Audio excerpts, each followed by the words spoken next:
네, 안녕하세요. 퍼실 수학학원 고등부 전임 강사 이주영입니다.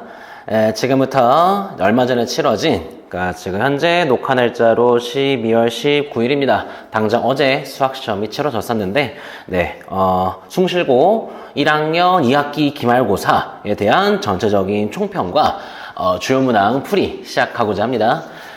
이 영상은 아마 대부분 이제 막 시험을 마친 이제 숭실고 학생들, 더불어서 이제 학부모님들도 같이 보시지 않을까 생각이 들어요. 네. 뭐 아무래도 내가 시험을 뭐 어떻게 받고 이게 어떤 의미를 가지는지, 특히 제일 궁금한 건 이게 얼마나 어려웠고 쉬웠는지, 그리고 사실 더 중요한 거는 뭐 앞으로 어떻게 해야 되는지, 이제 앞으로라는 건 예비 고2 겨울방학부터가 되겠죠. 네. 그때부터 내가 이 숭실고에서 앞으로 내신 시험, 그러니까 총 4번의 시험을 벌써 치렀네요. 이제 남은 내신 시험은 6번 남았나요? 3학년 1학기까지. 그래서 남은 기간 동안에 내신을 어떻게 좀 대비를 해야 되는지, 무엇을 보완해야 되는지, 그런 길잡이 역할을 해줄 수 있는 그런 영상이 되지 않을까 생각이 듭니다. 네, 일단 총평부터 시작을 좀 할게요. 늘 그랬듯이 가장 궁금한 건 그래서 이번 시험 난이도가 어땠느냐라는 부분일 것 같아요. 자, 저는 이제 좀 복합적으로 얘기하는 편이죠. 그냥 쉬웠다 어렵다라고 얘기하기보다는 좀 절대적인 난이도, 그 다음에 체감상 난이도로 할까요? 체감상 난이도. 그러니까 뭐 사실 절대적이라는 말도 웃기긴 하죠. 예. 근데 이렇게 해볼까요? 이 은평구 지역에 이제 뭐 열 몇 개가 되는 일반계 고등학교에서 평균적인 그런 난이도를 비교해 봤을 때, 견주어 보았을 때라는 의미로 받아들이면 될 것 같아요. 이번에는 딱 중간 정도이지 않았을까 싶어요. 중간. 그러니까 뭐 모든 문제 난이도가 중이다라는 기보다도, 그러니까 쉬운 문제 적절히 있고 좀 뭐 중간 난이도, 그러니까 대표 유형이라고 표현하는데 이제 대표 유형들도 적당히 있고 좀 까다로운 것도 적당히 있는 그런 이제 면에서 이제 한 중간 정도다라고 좀 얘기할 수 있을 것 같고요. 체감상 난이도, 이제 학생들이 체감상 어땠느냐라는 건데, 이건 좀 다를 것 같아요. 특히 이 체감상을 제가 적은 기준은 이제 벌써 우리가 3번의 시험을 치렀다가 4번째 시험을 봤잖아요. 지난 이제 1학기 중간고사부터 해서 치러왔던 내신 시험들과 견주어 보았을 때 이번 시험은 체감상 쉬웠을 거예요. 막 되게 쉽다까지는 아니었어도 저번보다 쉬웠네 라는 느낌을 좀 받지 않았어. 그래서 뭐 사실 이거는 여러분이도 공감하지 않을까. 아주 만약에 본인이 이번 시험에서 지난 중간고사, 그러니까 2학기 중간고사랑 비교해 봤을 때 그때랑 똑같은 점수가 나왔다, 별 차이가 없는 점수가 나왔다 하면은 누가 얘기하지 않았어도 아차차 싶었을 거예요. 아뿔싸 큰일 났다 싶지 않았겠어? 그 의미는 지난 시험보다 분명히 쉬웠던 것 같은데, 만약에 본인이 저번도 70점이었고 이번에도 70점이 나왔다, 이거 큰일 난 것 같은데, 등수나 등급이 분명 떨어질 것 같은데 라는 생각이 들 것 같은데요. 그쵸? 네, 그래서 여러분이 느끼는 말 그대로 그 체감하는 부분이 바로 이제 입증하지 않을까. 분명히 체감상 좀 더 쉽게 느껴졌을 것이다. 자, 그 이유, 그러니까 이번 출제 경향이 어땠는지에 대해서 같이 좀 설명이 되지 않을까 싶은데, 자, 첫 번째로는 전체적으로 계산량, 이거 굉장히 중요하죠. 특히 체감상 난이도에 영향을 많이 주는 것 중 하나가 저는 계산량이라고 생각이 들어요. 왜냐하면 우리가 평소에 문제 푸는 것과 딱 50분 제한 시간 안에 푸는 것과 분명히 차이점이 있잖아요. 그런 면에 있어서 50분 안에 푸는 건데, 그러니까 그런 거지. 그러니까 시험이 끝나고 풀 때는 쉽게 풀리는데 시험 때만 되면 어려워요 하는 시험들의 특징 중 하나가 계산이 좀 길다는 거. 그래서 그 긴장되는 그 시험장 속에서 문제 난이도는 쉬워도 계산이 많으면 그것 때문에 체감상 난이도가 어려운 시험이 되는 건데, 계산량이 분명히 좀 적었다는 거죠. 네, 그러니까 저는 좀 더 이어서 얘기할게요. 자, 두 번째도 이제 체감상 왜 쉽게 느껴졌는지에 대한 이유가 될 것 같은데, 자, 부교재 반영이요. 부교재 반영된 문항들을 제가 좀 추려봤는데, 물론 예를 들어 객관식 2번도 엄밀히 말하면 부교재 반영했다고 볼 수 있겠죠. 근데 좀 유의미하게, 무슨 말인지 알겠지? 너무 기초적인 거 말고 좀 유의미하게 이제 반영이 된 문항들을 좀 보자면, 자, 15번이 이제 문제 그대로 있었고, 그 다음에 17번 객관식 이렇게 있었을 것이고, 그 다음에 서답형 4번이었죠. 서답형 4번, 그 다음에 서답형 5번 정도가 되겠네요. 서답 4번, 5번 이렇게 적을게요. 보통 이 정도였던 것 같아. 그러니까 지금까지 올해 치러졌던 숭실고 1학년 내신 시험들이 보통 이 정도 좀 반영되면서 치러졌던 것 같아요. 자, 그러니까 무슨 얘기냐면은 예를 들어서 부교재 반영이 막 엄청 많이 됐다. 그럼 그게 또 체감상 쉬운 이유가 되는데 부교재 반영되는 문제가 막 크게 늘어나거나 크게 줄어들진 않았어요. 근데 그게 또 이제 난이도를 낮추는 효과가 있었다. 왜 그러냐면 이 해당 문제들의 난이도가 쉬웠어요. 난이도가 좀 쉬운 편이었다. 물론 서답형 5번이었나요? 얘는 좀 어려웠죠. 얘는 좀 어려운 편이긴 했는데 전체적으로 좀 쉬운 문제들로 구성을 했다. 물론 서답형 5번은 뭐 절대적인 난이도가 꽤 높은 편이긴 합니다. 근데 보시면 알겠지만은 이 네 문제가 그러니까 부교재가 왜 이제 문제도 쭉 있고 뒤에 1등급 문제 뭐 이런 식 있잖아요. 1등급 문제에 잡힌 게 없잖아요. 그냥 유형별 정리되어 있는 곳에 박혀 있는 문제들로만 반영이 됐기 때문에 1학기 중간고사 생각해 볼까요? 그때 진짜 어려웠지. 그때는 막 이제 킬러급이라고 하는 모의고사 4점짜리 오답률 되게 높았던 문제들 골라가지고 막 냈던 기억이 나는데 그런 거 좀 많이 줄이는 느낌이다. 제가 추측을 하는데 그러니까 학교 선생님들께서 제가 막 감히 평가할 건 안 됩니다. 그냥 분석한 내용을 말씀드리자면 지난 중간고사까지 그러니까 총 3번의 내신 시험이 1등급 컷이 70점대라는 심지어 최근 중간고사는 70점 급초반이라는 이제 되게 낮은 등급 컷 5등급제인데도 불구하고 되게 낮았잖아요. 그러니까 그래서 이거 너무 어렵게 내는 것 같다. 조금 쉽게 내야 되겠다라고 되게 많이 이제 뭐 좀 논의를 하신 거 아닐까? 고민을 좀 하신 거 아닐까 생각이 들어요. 그래서 너무 이렇게 계산이 복잡한 문제도 내지 않은 것 같고 부교재 반영도 이제 정석대로 한 3-4문제 정도 하야시 돼 너무 지나치게 어려운 것보다는 좀 적당한 수준으로 출제하시려고 좀 많이 고민하시지 않았을까? 조심스럽게 예측을 좀 해봅니다. 그 다음에 세 번째로 이것도 빼먹을 수 없죠. 서술형인데 말할 것도 없죠.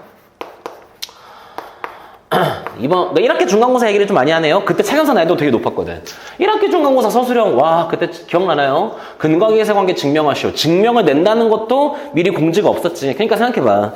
우리가 1학기 때는 서술형에 뭐 낼 거야 라는 말 자체가 없었어요. 뭐 어떤 것 중에서 낼 거야라는 언급 자체가 없었고 실제로 그 서술형을 빵점 맞는 친구들이 굉장히 많았었고 근데 이번 시험은 어땠어? 아니 그 이전 중간고사도 뭐 교과서에 있는 증명 중에 하나 낼 거야라고 미리 언급했고 이번에 아예 몇 페이지 중에 낼 거야라고까지 공지를 해주셨고 그 중에서도 가장 기초적인 그런 증명 문제를 냈기 때문에 전체적으로 좀 무게가 덜어진 느낌이 분명히 있었을 것이다 라고 생각이 좀 들어요.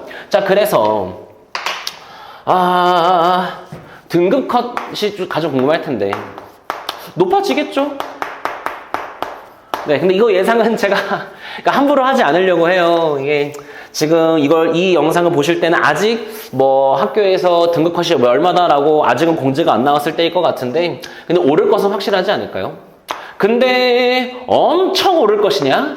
미친 듯이 오를 것이냐는 조심스럽게 좀 아니지 않을까 생각은 들어요. 지금 우리 퍼실 학원에 다니는 몇십 명의 이제 숭실고 학생들을 토대로 집계를 좀 해보면 그러니까 계산 실수가 결국에 좀 발목을 잡지.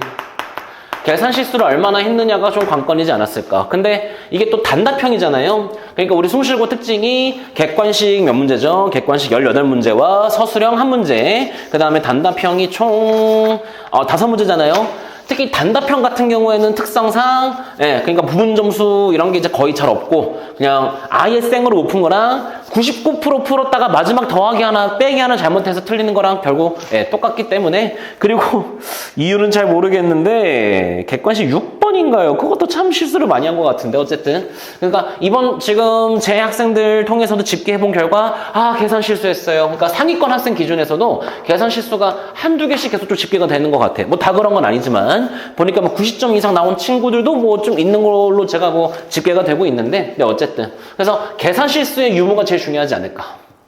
네. 뭐 그래서 그러니까 실제로도 지금 학원에 다니는 나름 잘한다는 학생들도 앞불사하고 한두 개 실수. 근데 잘 생각해봐요. 단답형 배점 높은 거 하나가 5점짜리인데 계산 실수 한 번 하면 10점이에요.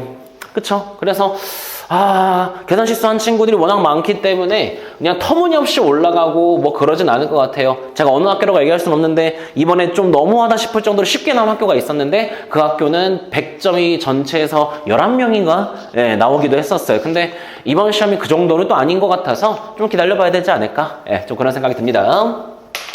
그래요. 그러니까 등급컷 얘기 나와서 이제 바로 이어서 앞으로 어떻게 할 것인가 얘기를 좀 할 건데, 그러니까 지금 1등급이 목표인 친구, 그 다음에 이제 2등급이 목표인 친구, 이게 또 이제 5등급, 우리 이제, 지금 새 교육과정에 이제 첫 스타트를 끄는 우리 친구들, 이제 너 등급, 5등급제에서 1등급이냐, 2등급이냐가 또 얼마나 큰지도 어느 정도 알고 있을 거야. 그러니까 지금 이 기다리는 입장에서 굉장히 노심초사하실 것 같은데, 솔직히 그렇잖아요. 이번 시험에서 가장 위너인 친구가 누구겠어요? 이번 숭실고 2학기가 끝나고 내신 듣기 했을 때 가장 승리자가 누구일까? 1등급 중에서 꼴찌인 친구. 그러니까 용의 꼬리가 되겠죠? 1등급 중에 꼴찌인 친구가 제일 승자이지 않을까? 두 번째 승자는 누구예요?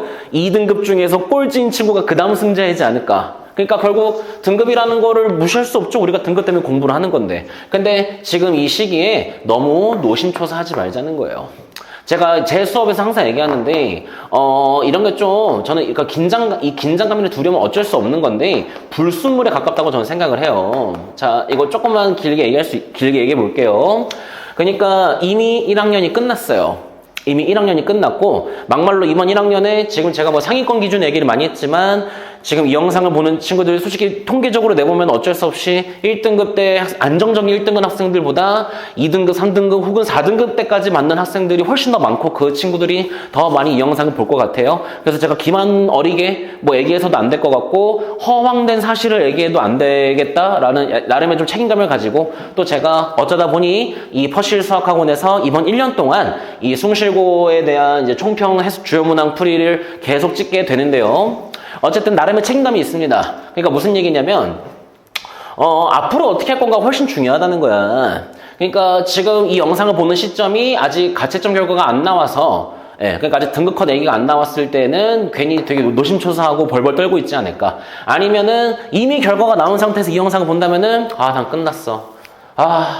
2등급 초반 나와가지고 1등급 못 받았어. 3등급 초반 나와서 2등급이 안 나왔어. 뭐 이런 결과로 되게 이제 우울한, 그런 침울한 친구들이 있을 텐데, 일단 끝났어요. 일단 성적이 끝났어. 뭐 어떻게 하자고. 물론 아쉬워요. 근데 이렇게 생각해 주길 바래요. 뭐 학원 강사로서 이런 얘기가 조금 위험할 수 있겠지만은, 뭐 이거 하나로 내 대학에 엄청난 치명타를 입혀서 내 대학 진학하는데 엄청나게 치명적인 타격을 입혀서 내 미래가 너무 급격하게 삶의 질이 저하가 되고 뭐 쉽게 얘기해서 나중에 내가 벌 돈도 너무 적어지고 인생이 송두리째 흔들리고 이렇게까지 생각하지 말자는 거죠. 그러니까 앞으로가 훨씬 더 중요하다는 거예요. 제 수업 들은 친구들이 이 얘기 많이 들었을 텐데 고1, 고2, 고3 중에서 제일 중요한 순간이 언제일까요? 라고 하면은 저는 뭐 다 중요하긴 하지만 예비 고2 겨울방학이라고 생각해요. 그러니까 이 하우라는 이 질문에는 이제 예비 고2 겨울방학이에요.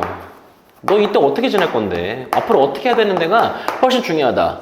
예비 고1 겨울방학은요? 물론 그때도 중요합니다. 근데 아시잖아요? 이제 1년 전 본인의 모습을 한번 생각해 보세요. 그때 본인은 어떻게 지냈어요?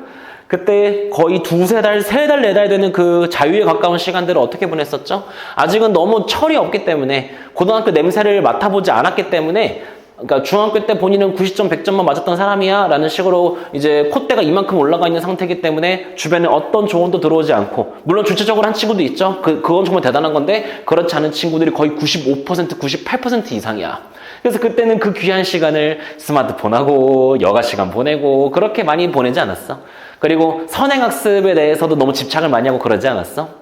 그렇다면은 그 예비 고3 겨울방학은요? 물론 이제 고3인데 당연히 중요하죠. 근데 정말 냉정하게 여러분이 고등학교 생활하면서 총 10번의 내신 시험 치렀는데 예비 고3 겨울방학은 그중 8번은 이미 치른 상태이기 때문에 그래서 당연히 역전의 발미는 어느 정도 있지만은 변수가 그렇게 많지 않고 그리고 많이 이제 상위권과 중하위권의 갭차가 너무 많이 벌어진 상태인 것도 맞고 그래서 그때는 진짜 뭐 예를 들어 등급이 너무 처참한데 저는 명문대를 가고 싶어요. 뭐 서울대, 연세대 이런 고려대 이런 명문대 가고 싶어 하는 친구들은 제가 냉정히 얘기합니다. 늦었다. 재수를 해야 된다. 이렇게를 얘기할 수밖에 없고. 그래서 이번 예비 고2 겨울방학 늦었니 어쩌니 할 자격이 없는 그럴 정도로 너무너무 중요한 그런 기간이라 생각이 들어서 그러니까 그래 내가 이번에 아쉽게 3등급 나왔어. 아쉽게 2등급 나왔어. 그 대신 내가 앞으로 2학년부터 이제 3학년 내신까지 그리고 수능까지는 나 이제 이렇게 하지 않을 거야. 안정적인 1등급, 안정적인 2등급 이상을 받을 거야 라고 다짐하고 계획하고 실행하는 것이 훨씬 더 중요합니다. 이것은 강사로서가 아니라 저도 이제 수험 생활을 치러봤던 사람이고, 그러니까 수험 생활을 먼저 치러봤던 선배로서 지금 생각해보니까 그렇다는 거야. 그 증거는 간단합니다. 수험 생활을 이미 겪었던 선배들의 말을 들어보시면 돼요. 그 어느 선배도 나는 이미 고1 끝났을 때 내신이 망했기 때문에 공부를 괜히 했어. 해봤자 나는 뭐 성과도 없었는데 뭐하러 공부했나 모르겠어. 이 공부 너무 아까웠어. 그냥 놀 걸 그랬어. 라고 생각하는 그렇게 말을 하는 사람 전 본 적이 없어요. 근데 반대가 대부분 그냥 거의 다 아닌가? 그때 늦었다고 생각해서 좀 마음도 너무 풀어지고 그냥 무기력해지고 그래서 공부 안 했는데 너무 후회돼. 그때라도 공부를 했어야 됐어. 내신을 계속해서 붙잡았어야 됐어. 그때 좀 상실감 때문에 너무 이렇게 무기력했던 게 너무 후회돼 라는 선배들이 거의 100 중에 100이라는 거죠. 그래서 아쉬움은 어쩔 수 없습니다. 이 공부 성적이라는 것은 훨씬 더 아쉬움이라는 게 훨씬 더 이제 많을 수밖에 없는 그런 제도라고 생각해요. 100명이 내신 시험 보면은 그중에 만족하는 학생이 10명이 될까요?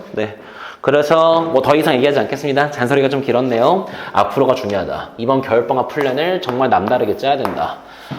그래서 어떻게 하는데요? 미안하지만 지금 서론이 되게 길었죠?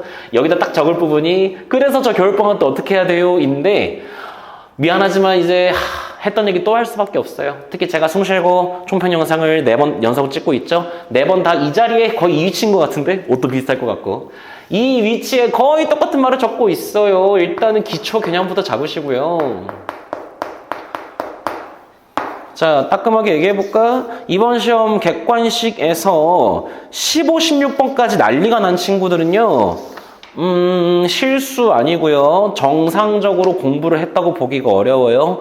그러니까 비정상적이라는 거예요.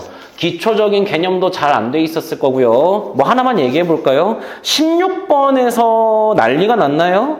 16번에서 맞췄냐 못 맞췄냐 떠나서 막 허둥지둥 대고 뭐 별표 치고 헷갈렸다 뭐 해가지고 간신히 맞았나 아쉽게 틀렸나 뭐가 아쉽고 그래요. 그냥 그거는 맞으면 운 좋게 맞은 거고 그냥 그 학생은 기초 개념이 안 돼 있는 거야. 명제에 대한 기본 개념이 안 돼 있는 거예요. 아직까지도 이 기초 개념과 공시관계의 차이를 모르는 친구가 있어요. 대수, 미적분, 뭐 확통도 마찬가지고 그러니까 어려워요. 공수 1, 2보다 당연히 어렵습니다. 기본 체급이 올라간 느낌이야. 근데 그냥 공식 때려받고 에라 모르겠다 구구단 외우듯이 하면은 뭐 어떻게 하라고요. 그러면은 이렇게 내가 쉽게 냈다고 얘기했지만은 이런 시험이 쉽게 느껴지지 않고 절망적인 결과가 나올 뿐입니다. 반성하시고 그 다음에 그거 맞춰서 대표 유형들. 대표 유형은 제가 뭘 지칭하는 거죠? 시중의 문제집에서 쉽게 볼 수 있는 이번 시험에서 약 7, 80%가 그렇게 나왔잖아요. 그런 대표 유형들을 반복 연습해야죠. 까불지 말아야죠. 나 이제 이 정도면 됐어가 아니라 이 정도면 됐어가 아니라 나 이제 더 이상 속이 안 좋아서 못하겠어 할 정도로 지루해서 더 이상 못하겠어 라고 할 정도로 계속해서 반복 연습을 해주셔야죠. 그러니까 뭐 잔소리 좀 할까요?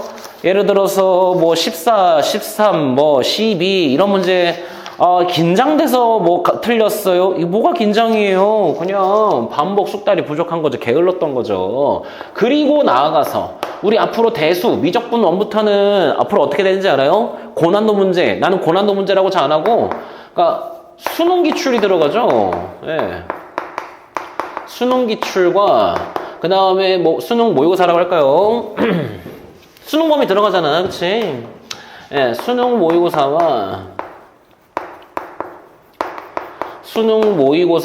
그 다음에 뭐 EBS라고 할까요? 그럼 변형 문제를 꾸준히 그냥 많이 풀어야죠. 그냥 너무 무식한 얘기긴 해요. 살 빼려면 어떻게 해야 돼요? 적게 먹고 운동 많이 해야죠. 공부 잘하려면 어떻게 해야 돼요? 많이 문제 풀어야죠. 그치? 그리고 여기서 중요한 거는 뭐냐면 사고력을 기르는 게 가장 중요하지 않을까. 사고력. 수학이 언제부터 암기 과목이 되고 그래요. 그러니까 내신 시험 됐을 때 눈에 불을 켜고 막 부교재를 외우는 친구들이 아직까지도 있어요. 그렇게 해서 이 문제도 다 잘 맞았어요. 뭐 이따가 내가 풀어줄 문제 2문제 정도 될 것 같은데 사답형 3번인가요? 사답형 3번, 사답형 6번 그냥 어려워 보여서 넘어가고 그렇지 않아요? 그러니까 사고력이라는 거는 되게 포괄적인 표현이긴 한데 쉽게 얘기해서 처음 보는 표현의 문제를 길게 고민하고 그런 식으로 기본 체급을 좀 늘려야 되지 않을까? 그냥 더 쉽게 얘기할게요. 사고력을 기르는 방법이 뭐예요? 자, 어려운 문제를 한 문제를 10분 이상 고민하면서 10분 이상 고민하면서 문제를 풀어본 적이 올해 몇 번 있어요? 지금 되게 수학 잘하는 친구들은 그냥 셀 수가 없을 거예요. 매번 고민하고 풀었다가 지웠다가 하면서 이제 저한테 와서 따로 물어보고 그런 친구들은 사실 확신이 들어요. 얘는 분명히 잘 보겠다. 1등급이 문제가 아니라 9등급제 기준으로 1등급 충분히 가능하겠다 할 정도로 안정적인 친구들이 있고 근데 그렇지 않은 친구들 뭐 좀 오늘 영상이 유독 좀 그래요. 이제 예비고일 앞두고 되게 중요한 순간이기 때문에 말이 길어지긴 하는데 문제를 읽지도 않고 그냥 모르겠는데요. 어려워 보여서 넘어갔는데요. 그러면은 글쎄요. 안 될 것 같아요. 운동으로 비유하면은 숨 차서 못 하겠는데요. 땀 흘리기 싫은데요. 하는 거랑 뭐가 다를지 모르겠어요. 네. 그렇습니다.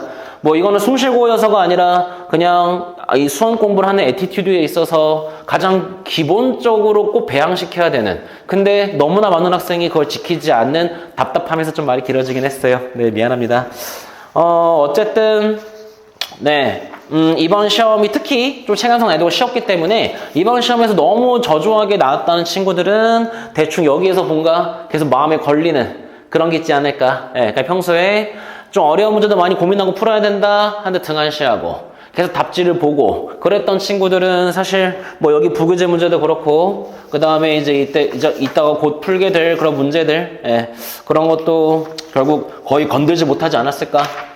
난 어차피 이런 문제 연습해도 못 풀어 라는 생각이라든가 귀찮아 보기만 해도 머리가 아파 하기 싫어 쉬운 것만 그냥 하고 싶다라는 그런 나태함에서 비롯된 건 아닐까라고 본인 스스로 따끔하게 이제 지적을 하는 게 중요하지 아까 얘기했던 이런 불순물에 가까운 긴장감이나 이제 뭐 절망감은 별로 그러니까 아예 도움이 되진 않는다 이렇게 좀 교훈을 좀 드리고 싶네요.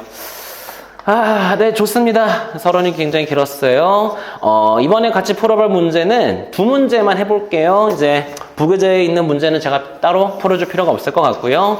먼저 서답형 3번 문제가 되겠네요. 자, 그 문제부터 같이 보도록 하죠.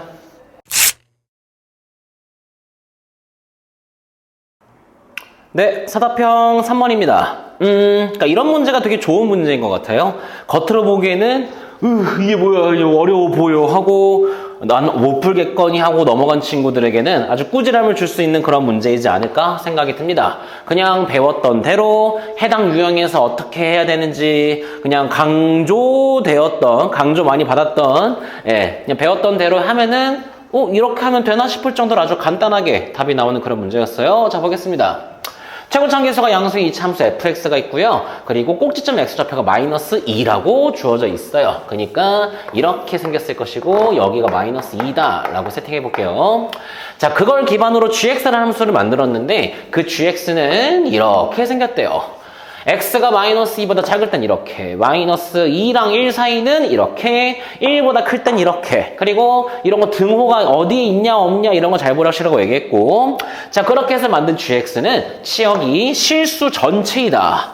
그러니까 y축 전체 범위에서 다 함수값을 매칭시키고 있고요. 그리고 역함수가 존재, 즉 1대1 대응이라고 할 때, 그랬을 때 밑에 나와 있는 함수값들을 구해봐라. 그러니까 이거 만족하려면 도대체 이 fx가 어떻게 생겨야 하니? 라는 질문으로 해석하면 되겠습니다. 자, 결국 이 문제 유형은 뭐가 되겠어? 주어진 범위 안에서, 주어진 정의역, 공역 범위 안에서 1대1 대응. 그러니까 무한집합으로 이제 정의역과 공역이 주어졌을 때 1대1 대응을 확인하는. 그러니까 뭐 정신병칙은 아닌데 저는 진짜 울면서 얘기해, 울면서. 박스를 좀 그리면서, 평면좌표를 좀 그리면서 풀어야 된다. 자, 바로 보겠습니다. 일단은 마이너스 2보다 작을 때, 그러니까 마이너스 2쯤이라 치고요. 1, 한 2쯤이라 칠까요? 자, 마이너스 2보다 작을 때는 얘를 이어붙인대요. 이거 못 그린 친구 없죠? 얘 어떻게 생겼어? 기울기가 마이너스 1짜리 대충 그릴게. 이런 식으로 그려서 구멍을 뚫어주셔야 됩니다.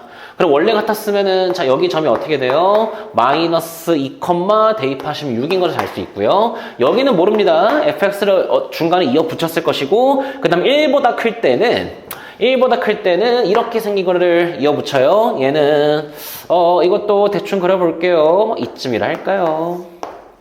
이렇게 생겼겠지? 자, 그래서 여기로 말할 것 같으면, 원래 같았으면 1, 마이너스 3이었을 거야. 자, 그래서 이 사이에 앞서 얘기했던 fx를 끼워 넣었더니 전체 범위에서 1대1 대응인, 그러니까 가로로 선을 긋고 세로로 선을 그었을 때 교점이 다 한 개씩 나오게 되는 그런 이제 함수로 우리가 gx를 만들어야 된다. 그러면 당연히 뭐 위에 이렇게 흘러갈 수는 없겠지? 가로선 그을 때 교점이 2개가 되니까 여기 밑에도 마찬가지고. 자, 그래서 기본적으로 fx는 어디에서 잘 보이나요? 이 투명한 박스 안에서만 그래프가 1대1 대응으로 그려져야 할 것이다 라는 것을 알 수 있어요. 그리고 이 문제가 굉장히 쉽죠? 꼭지점 x좌표가 하필이면 마이너스 2. 그러니까 여기 어딘가에서 대칭축을 가지고, 그러니까 왼쪽을 잘린 상태로 이렇게 생긴 거를 여기에다 이어붙이는 거 아니에요? 그치? 그렇게 해서 1대1 대응이 돼야 되잖아. 고민할 게 있나? 뭐 이렇게 생길 거야? 막 이렇게 생길 거야? 아니지. 여기 지나면서 이렇게 지나면 되죠. fx가 이렇게 지나면 1대1 대응 되는 거잖아요. 이걸 보고 어렵다고 할 수는 없을 것 같아. 어려워 보이는 거지. 그치? 그래서 이렇게 풀어도 되나? 어려워 보이는데 이렇게 하면 되나? 잘했어요. 이렇게 해서 멋진 척고 잘했어요. 그러면 fx씩 구하는 거 어렵지 않죠? 이 fx는 꼭지점 좌표가 몇이 되는 거야? 여기가 이제 마이너스 2, 마이너스 3이 되는 순간이고요.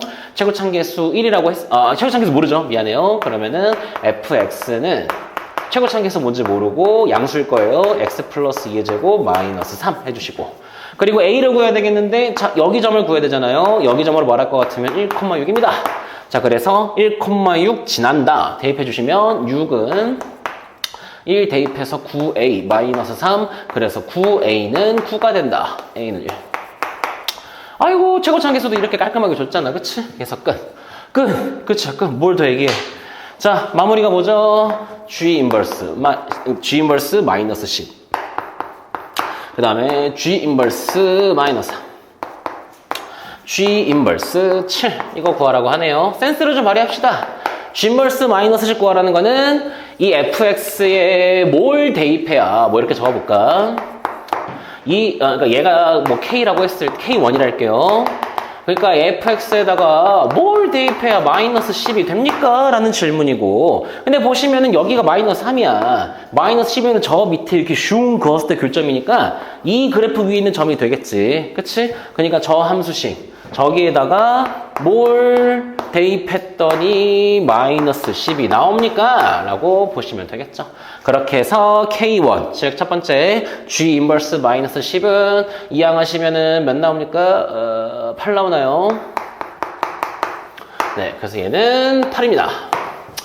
계속해보죠. 얘가 또 몇일까? K2로 해놓으면은, 그러면은 F에다가 뭘 대입해야 마이너스 3이 나옵니까?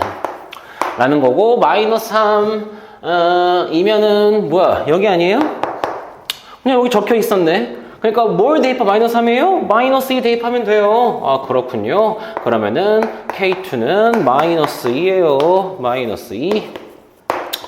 마지막으로 G 인버스 7 물어봤죠? K3를 할까요? 그러면은 F에다가 뭘 대입해야 7이 나옵니까? 7은 6이 여기 있으니까 7, 뭐 여기 이렇게 그었겠죠? 그러니까 저 위에 있는 식에다 대입해서 마이너스 K3 더하기 4는 7이다. 해서 그러면은 K3 몇 나옵니까? K3가 마이너스 3이 나오면서 이렇게 마무리됩니다. 문제가 어떻게 하라고 다 더하라고 하지? 이거 다 더하시면 답은 3이 되겠어요. 반성합시다. 평소에 어려 보인다고 넘어갔던 친구들 반성해 줍시다. 자, 이렇게 마무리하고 그 다음 이번 시험에서 이제 제일 어려운 문제였던 것 같은데 사다평 6번 문제로 바로 가봅시다. 네, 마지막 문제죠. 이번 시험에서 제일 어려웠던 문제인 것 같은데 이 문제를 제한시간 50분 안에 충분히 도전해보고 풀었다면은 그것만으로 좀 대단한 친구들이었을 것 같아. 심지어 맞췄으면 더욱더 대단한 거고. 네, 좀 까다로운 문제긴 했습니다. 근데 좀 재밌는 문제예요. 아마 다시 이제 안 풀어본 친구들이 대부분일 텐데 그런 친구들은 영상을 좀 멈추시고 처음부터 그러니까 처음부터 한번 좀 풀어보고, 그러니까 풀었다가 지웠다가 막 난리를 쳐보고 그리고 영상을 보는 게 더 도움이 될 겁니다. 자, 문제부터 읽어보죠. A랑 B가 1부터 5까지 자연수라고 나와 있고요. 그러니까 1, 2, 3, 4, 5 뭐 이 정도 되겠지? 그걸 기반으로 이런 유리함수를 만들었는데 잘 보시면 절대값으로 그러니까 X축으로 접어 올렸겠죠? 그리고 3,3이 중심이면서 반지름 2짜리 원해서 교점이 6개가 되기 위한 순서상 A, B를 모은 집합이 A다. 이거 별로 어렵지 않지? 그러니까 뭐 예를 들어서 뭐 1,2, 뭐 3,4 그런 것들을 집합 A에 막 넣어라. 무슨 말인지 알지? 그렇게 했을 때 그 A, B 순서상들을 곱하고 해서 나온 숫자들을 집합 B에 하나하나 좀 넣어보자. 뭐 이런 정도의 문제입니다. 그러니까 뭐 집합 A, B는 중요한 게 아니라 결국에 그래프 막 그려서 이 교점 6개가 되는 순간을 관찰해봐라 정도가 되겠고요. 이게 되게 재밌던데 마지막에 그 서사평 2번에 나와 있는 절대부등식인데 x가 0보다 클 때 얘가 4보다 크다. 이거 활용하면은 도움이 될 수도 정도의 힌트를 주고 있어요. 자, 뭐 늘 얘기하지만 우리는 수학 천재가 아니기 때문에 태어나 처음 보는 문제 풀 때는 일일이 하나씩 다 해볼 수밖에 없어요. 자, 나도 이 문제 처음 봅니다. 해봅시다. 에라 모르겠다. 일일이 넣어보자. 이거 그림이 좀 아까워서 이거 막 긋진 않을게요. 미안해요. 그러니까 무슨 얘기냐면 A가 1이니까 세로 점근선 1이에요. 그리고 가로 점근선도 1이 나올 거야. 이 상태에서 저 그려볼까요? 그러니까 뭔 말인지 알겠지? 여기다가 1을 넣어놓고 그려보자는 거야. 그러면 그래프가 우측에는 이렇게 생겨서 교점이 하나, 둘 만들어질 거고 왼쪽이 이렇게 생긴 거를 접어 올릴 거예요. 근데 오른쪽에 하나, 둘 그러면 이제 4개가 추가로 생겨야 되는데 보시면 알겠지만 이거를 접어 올린다 한들 X는 1이 점근선이다 보니까 4개씩이나 4개가 뭐야? 그냥 교점 자체가 추가로 안 생겨요. 그래서 얘는 불가능. 이렇게 하자고. 와, 선생님 그럼 저 경우의 수가 25개인데 이렇게 다 해야 되나요? 그건 아니야. 하다 보면 인내심을 가지고 하다 보면은 뭔가 터득할 수 있는 게 있을 거야. 당장 1, 2를 잠깐 해볼까라고 하는 찰나에 알 수 있는 사실이 하나 있어요. 그러니까 가로점근선이 한 칸 올라간 거지. 그러면 오른쪽에는 교점 2개가 왔는데 여기서 이렇게 그어서 접어 올려봤자 여전히 그러네. 1, 1이든 1, 2든 1, 3이든 세로 점근선이 1로 확정이라면은 접어 올렸을 때 여기 경계를 넘어갈 수가 없어서 교점이 추가로 생길 수가 없네. 4개씩이나 생길 수가 없네. 그렇구나. 다 할 필요가 없어. 경험해보니까 알게 된 사실이야. 뭐를? A가 1인 건 절대 불가능. 이런 식으로. 자, 계속 해봅시다. 이번엔 A가 2입니다. A가 2면은 세로 점근선이 한 칸 옮겨졌어요. 이런 좀 느낌이 달라. 자, 똑같이 실험해봅시다. 2, 1. 그러면은 이렇게 된 거지? 그랬을 때 우측은 이렇게 하나, 둘, 두 점에서 지나는 게 맞습니다. 그리고 잘 보시면 이게 반지름이 2다 보니까 이거 y는 이렇게 그었잖아요. 그러면은 이렇게 생겨 먹은 건데 이게 미안, 그러니까 그을 수 있지. 미안해. 이게 너무 지저분해질까봐 지금 살살 긋고 있는데 뭐 이렇게 그어진 거를 접어 올리면은 교점이 뭐 추가로 생기긴 할 거. 이게 쭉 접어 올라가긴 하니까. 근데 4개씩이나 생기는 것은 여전히 그러니까 4개가 추가로 우측에 2개 있었고 4개가 추가로 생기는 것은 불가능하다는 것을 어렵지 않게 알 수가 있어요. 자, 근데 그래 이건 좀 진하게 그려볼까? 이 2를 좀 볼까요? 이 2를 관찰해보면 자, 세로점근선이 이겁니다. 지금 세로점근선이 이거고 그 다음 가로점근선이 y는 2인 상황이야. 여기는 잘 봐봐. 이게 이렇게 돼서 교점이 2개야. 왼쪽을 그릴 건데 내가 항상 하는 말이지만 우리는 수학 천재가 아니에요. 그러니까 무슨 말이냐면 아무리 우리가 머리가 좋고 뭐 해도 솜씨가 좋아도 즉석에서 나도 지금 몰라. 뭘 모르냐면 잘 봐. 나 여기 왼쪽에 이제 함수 마저 그릴 거거든. 유리함수 마저 그릴 건데 만약에 그러니까 아직 따라 그려보면서 그 참고하시면 좋을 것 같은데 만약에 왼쪽의 그래프가 나도 뭐 잘 모르는데 이렇게 생겼다 쳐. 막 그렸는데 이렇게 생겼다 쳐요. 선생님 그러면은 이거 접어 올려봤자 교점이 4개 추가는 안 생기는데요? 맞아요. 근데 어떤 학생은 아닌데요? 이렇게 그려지면 잘 보여요? 이렇게 그려지면 지금 교점 일단 2개지 그치? 근데 점근선 이걸로 접어 올리잖아요? 이렇게 접어 올리면 뭐야? 하나 둘 쭉 끌어올려서 셋, 넷, 다섯, 여섯 될 수도 있네. 그니까 지금 무슨 얘기인지 알겠어? 여기 이 가로 점근선, 세로 점근선 왼쪽 하단 부분의 그래프가 아까 그린 것처럼 이렇게 생겼다면 여기서 말한 이렇게는 이 그래프 원본이 원과 애초에 만나지 않게끔 그려졌으면은 조건을 만족하지 않고 근데 원본이 이렇게 원과 2점에서 만나게 그려진다면 2점에서 만나게 그려진다면 접어 올리면서 교점이 4개가 생기면서 조건을 만족을 하는구나 라는 사실을 알 수 있어요. 핵심은 이거였어. 이 좌측 하단이랄게요. 점근선 기준 좌측 하단의 그래프가 원과 2점에서 만난다면 그러면 접어 올리면서 따닥 해서 2개 해서 6개가 될 수 있구나 라는 사실이야. 그래서 이런 문제를 흔히 시간이 무제한으로 주어진다면 누구나 맞출 수 있는 그렇잖아. 이거 다 계산해 보면서 그러면 우리는 이제 뭐 해야 되냐면 이 그래프를 그렸을 때 얘가 방금 얘기한 것처럼 이 원이랑 2점에서 만나는지 안 만나는지를 확인해보고 하면 할 수 있죠? 근데 문제는 뭐냐? 이게 다가 아니잖아. 우리 2, 3도 해야 돼. 2, 4도 해야 돼. 2, 5도 해야 돼. 이거를 그때 그래프를 다 그려가면서 뭐 연립을 하고 교점을 구하고 그렇게 하면 또 너무 오래 걸린다는 거. 그래서 이 포인트를 어떻게 해결할 것인가가 사실 키포인트고 어려운 문제였습니다. 자, 봅시다. 이렇게 한번 생각해보죠.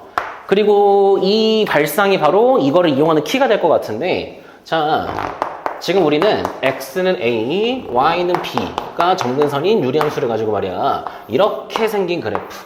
그래서 지금 이 그래프 일부가 원에 들어가냐 마냐를 하고 있어요.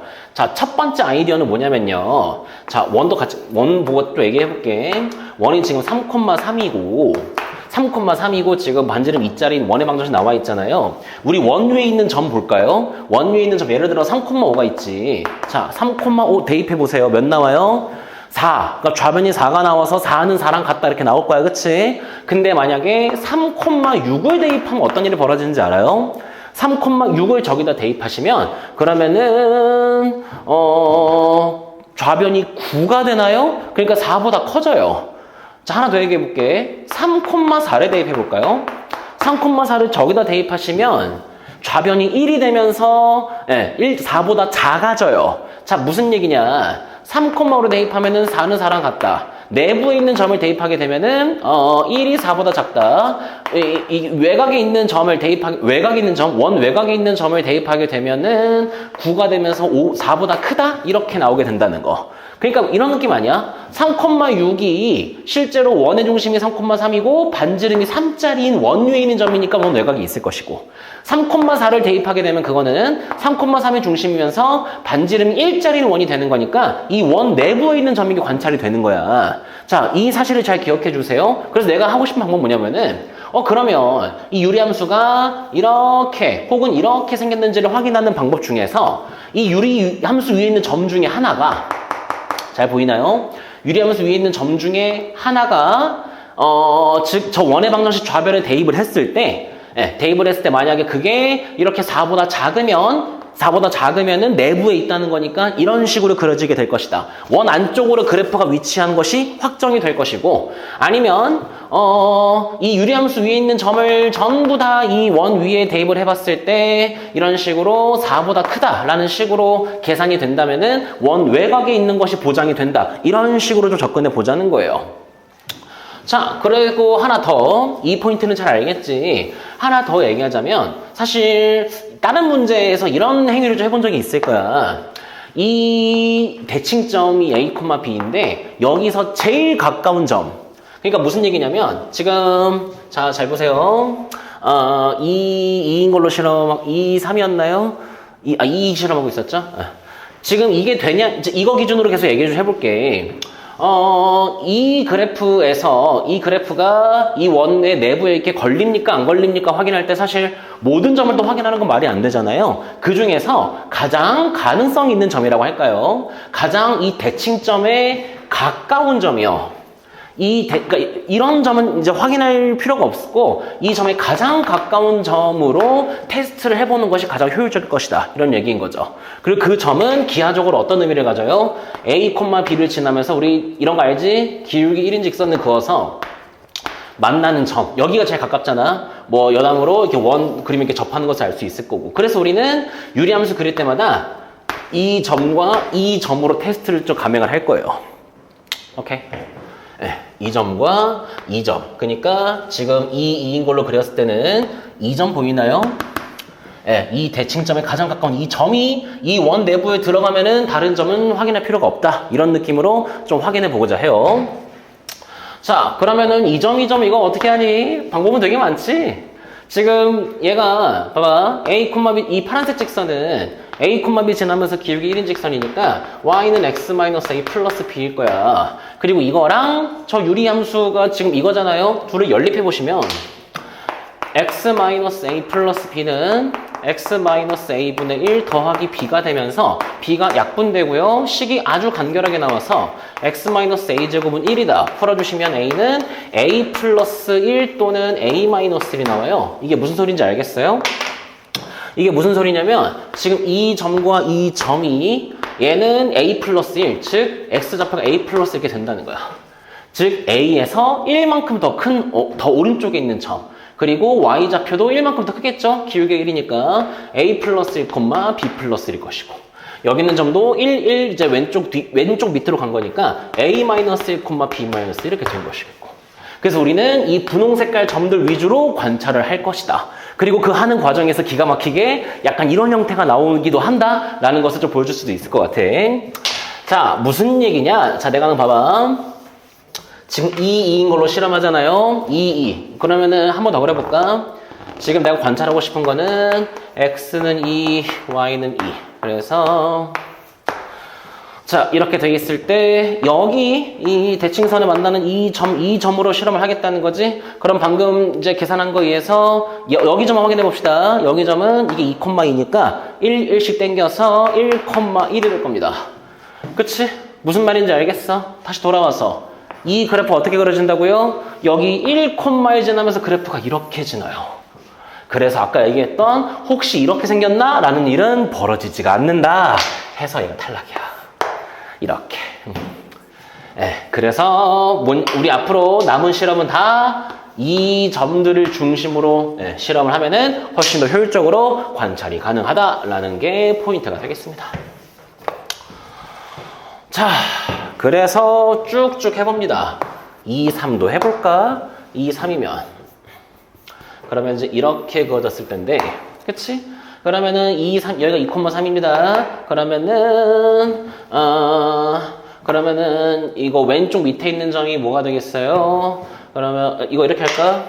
저 원의 방정 계속 대입해야 될 것 같거든? 한 번 더 쓸게.